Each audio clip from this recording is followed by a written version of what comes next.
প্রিয় দর্শক, দুনিয়া টাকার গোলাম ১২ পর্বে আমরা দেখতে পাব দাউদ খানের লোকজনের সামনে দাঁড়িয়ে গোলাম হঠাৎ করে এমন কিছু কথা বলে ফেলবে যা শুনে সবাই অবাক হয়ে যাবে। আসসালামু আলাইকুম প্রিয় বন্ধুরা, আশা করি আপনারা সবাই আল্লাহর অশেষ রহমতে সুস্থ আছেন। ভিডিও শুরুতে আমাদের পুরো টিমের পক্ষ থেকে জানাই অসংখ্য ভালোবাসা, শ্রদ্ধা এবং হৃদয়ের গভীর অন্তরস্থল থেকে কৃতজ্ঞতা। কারণ আপনাদের অক্লান্ত লাইক, সাপোর্ট ও ভালোবাসায় আমাদের ইউটিউব এবং ফেসবুক পেজ নাটকবাজ 2.0 এগিয়ে যাচ্ছে অনেক দূর। বিশ্বাস করুন বন্ধুরা, এই অর্জন শুধু আমাদের না, এটা আপনাদের সবার। আর তাই আপনাদের জন্য রয়েছে একটা ছোট্ট সারপ্রাইজ। ভিডিওর নিচে কমেন্ট করুন আপনি কোন দেশ বা জেলার মানুষ, যেমন Bangladesh, Abu Dhabi, India, Malaysia, Saudi, Qatar, Oman নাকি অন্য কোন দেশ থেকে দেখছেন আমাদের ভিডিওগুলা। কারণ আমরা নিয়মিত দর্শকের মধ্য হতে কয়েকজনকে লটারির মাধ্যমে বিশেষ উপহার দিতে যাচ্ছি। তাই এখনই কমেন্ট করে নিজেদের উপস্থিতি জানিয়ে দিন এবং ভিডিওটি শেয়ার করে রাখুন, তাহলে আমাদের বুঝতে সুবিধা হয়। দুনিয়া টাকার গোলাম নাটকটির নতুন এপিসোড এই ভিডিওর কমেন্ট বক্সে ইউটিউব ভিডিওর লিংক দেওয়া আছে, দেখে নিন।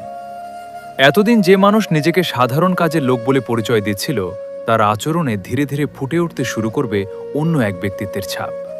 ফাতেলা বুঝতে পারবে গোলামের হারিয়ে যাওয়া স্মৃতি ধীরে ধীরে ফিরে আসছে। অন্যদিকে ঋতু বিষয়টি নিয়ে আরও বেশি চিন্তিত হয়ে পড়বে, কারণ সে বুঝতে শুরু করবে গোলাম যদি সত্যি শেহজাদ চৌধুরী হয়ে থাকে, তাহলে তার জীবনে বড় ধরনের পরিবর্তন আসতে পারে। দাউদ খানের লোকেরা গোলামকে বিভিন্ন প্রশ্ন করতে থাকবে। তারা নিশ্চিত হতে চাইবে যে সে আসলেই শেহজাদ কিনা। কিন্তু গোলাম নিজেও দ্বিধায় পড়ে যাবে, কারণ তার মাথার ভেতরে অতীতের অনেক দৃশ্য ভেসে উঠতে শুরু করবে। ফ্রেয়া তার বাবাকে জড়িয়ে ধরে কান্না করবে এবং বলবে, আমি জানতাম তুমি আমাকে বাঁচাতে আসবে। ছোট্ট মেয়েটির এই কথা গোলামের হৃদয়কে নাড়া দেবে। তার ভেতরে অদ্ভুত এক অনুভূতি কাজ করতে শুরু করবে। এদিকে রেশাদ গোপনে নতুন ষড়যন্ত্র শুরু করবে। আন্তর্জাতিক ব্যাংকে থাকা হাজার হাজার কোটি টাকার খবর জানার পর সে আরও লোভী হয়ে উঠবে। সে ভাবতে থাকবে কিভাবে শেহজাদের স্মৃতি পুরোপুরি ফিরে আসার আগেই সব সম্পদের নিয়ন্ত্রণ নিজের হাতে নেওয়া যায়। অন্যদিকে ফাতেমা একজন বিশেষজ্ঞ নিউরোলজিস্টের সাথে যোগাযোগ করবে। সে সিদ্ধান্ত নেবে যেভাবেই হোক শেহজাদের চিকিৎসা চালিয়ে যাবে, কারণ সে বিশ্বাস করে একদিন না একদিন সব স্মৃতি ফিরে আসবেই। পর্বের শেষ দিকে গোলাম এমন একটি জায়গায় পৌঁছে যাবে যেখানে তার অতীত জীবনের গুরুত্বপূর্ণ কিছু তথ্য লুকিয়ে রয়েছে। সেই জায়গা দেখার পর তার মাথায় প্রবল যন্ত্রণা শুরু হবে।